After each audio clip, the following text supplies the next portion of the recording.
Hi everyone, my name is Jimena Magaña and I'm going to be presenting my diversity workshop. So my main focus is going to be gender discrimination, specifically in the workplace. I will be briefly going over and kind of mentioning how these four diversity components also do play roles within gender discrimination. I won't be focusing on them, but I do want to address the fact that they do matter within gender discrimination, and how I can dive deeper into this issue and how these affect my big topic. So moving on, my workshop goal/objective.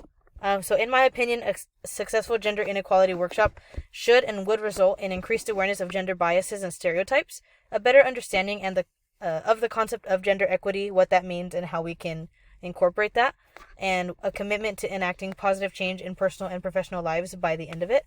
And I hope everybody could kind of take a minute to self-reflect after the workshop and be like, hey, I subconsciously do this, or I can totally see how, something I did would make somebody feel this sort of way. I would just want an increased awareness and increased self-awareness within the workshop.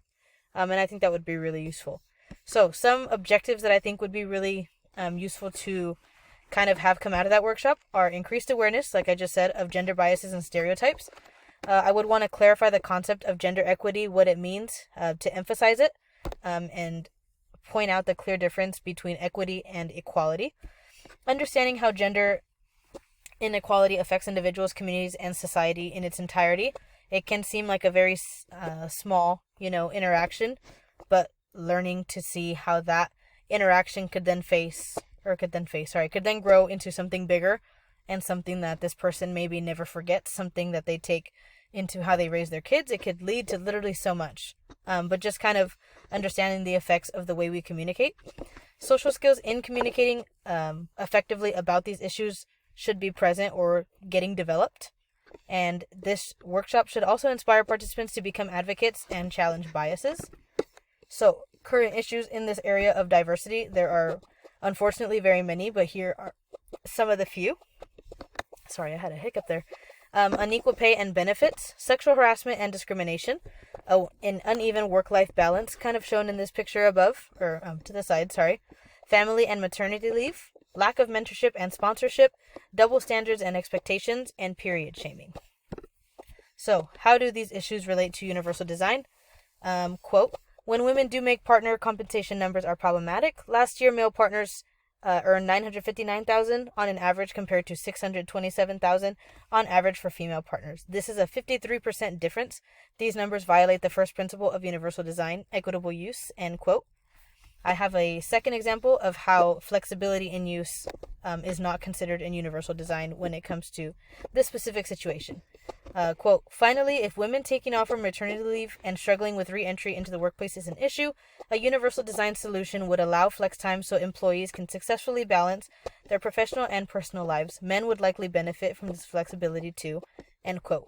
So this is kind of just an issue addressing maternity leaves and paternity leaves, and essentially emphasizing the fact that corporations, employers, all these people who hire people and have employees right under them, if they thought with more universal design when it came to hours, benefits, maternity leave, paternity leave. So sorry, I don't know why that was so hard for me to say right now. If they thought with more flexibility in use, these women could maybe take off a better chunk of maternity leave, and maybe the husband could too at the same time, and that would help ease their transition into having a child a lot better. This would also allow them to get to work much more refreshed, right? Instead of just leaving the woman at home, maybe going through postpartum depression and then also dealing with a newborn while the man continues to have to go to work, or maybe decides to take his paternity leave after his wife. It then puts that stress onto the husband because now he's doing exactly what she did, but he does not have the bond that the women did. I think there's a lot of room for improvement when it comes to these sort of things.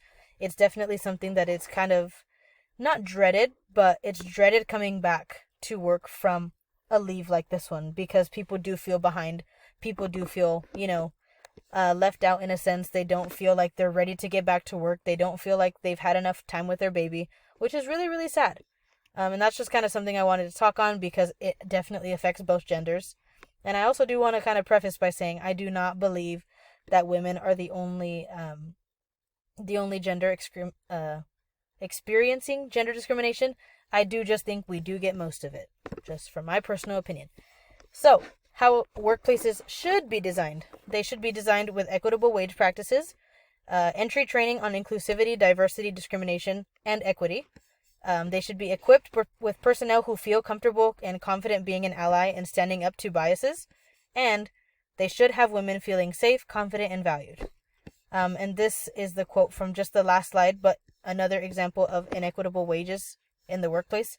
This 53% is what's going to make the difference between a woman wanting to look into promoting at a job and a woman not.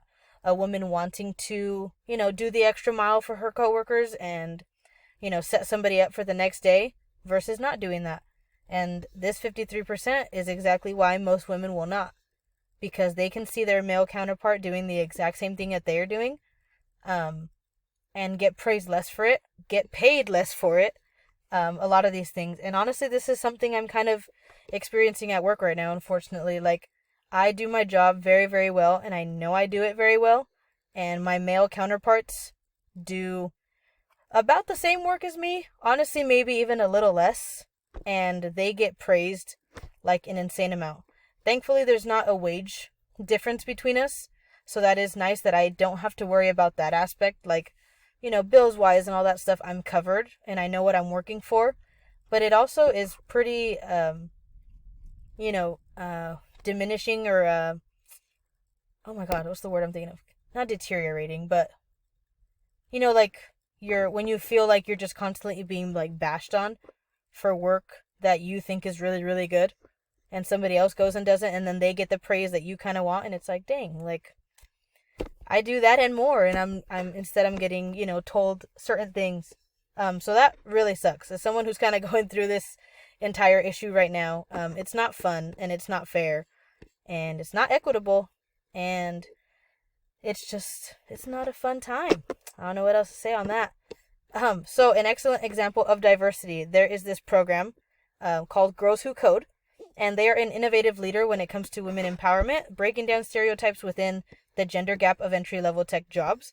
Their main focuses are instilling bravery, sisterhood, and activism within this area. They themselves literally just want to bring up the numbers of women in tech. They do see that there was a big, decline and steady decline of women who were putting in, getting degrees in the technology field, wanting to learn about technology, wanting to become engineers, all these things. They saw the decline in that and they wanted to work on that. So they started a program, an all-women program, specifically for this topic. And it's not all just coding, but it's a lot of very technological things, a lot of engineering, a lot of STEM, a lot of things that we typically see as male jobs or male fields. They want to kind of bring back to women. So they're an organization, and these are all pictures from their website, by the way.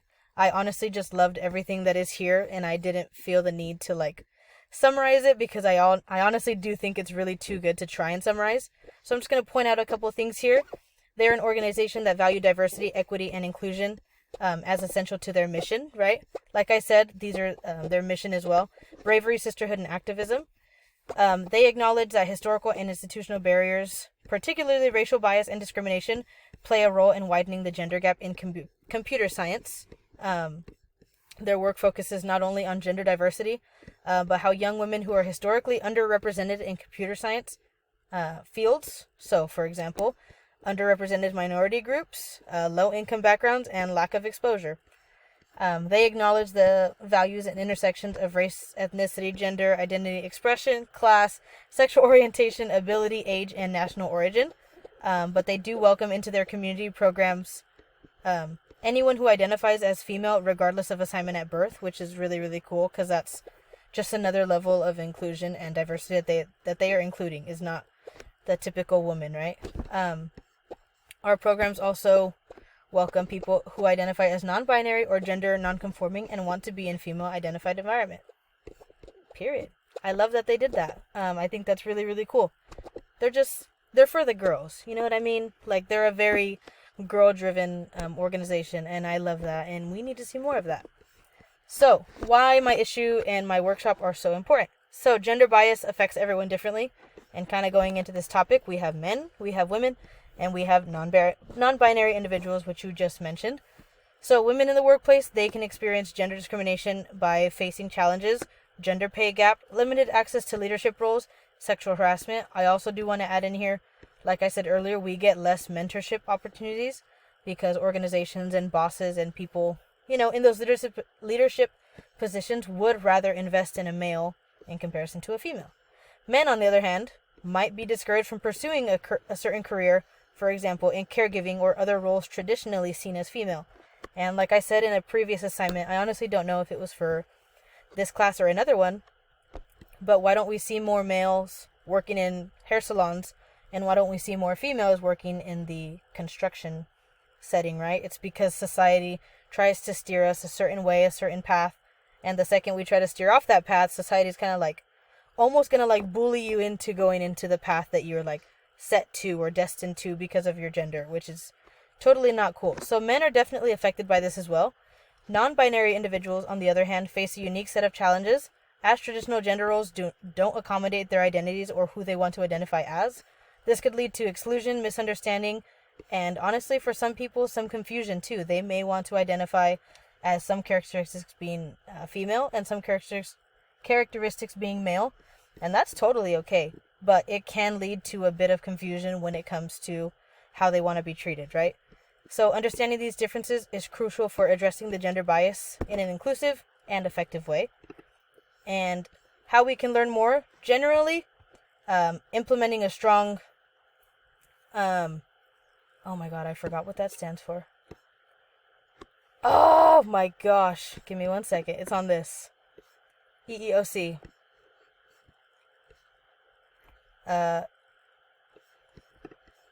Oh my gosh, so sorry. I had to look that up because I totally forgot what that thing meant and stood for. So sorry.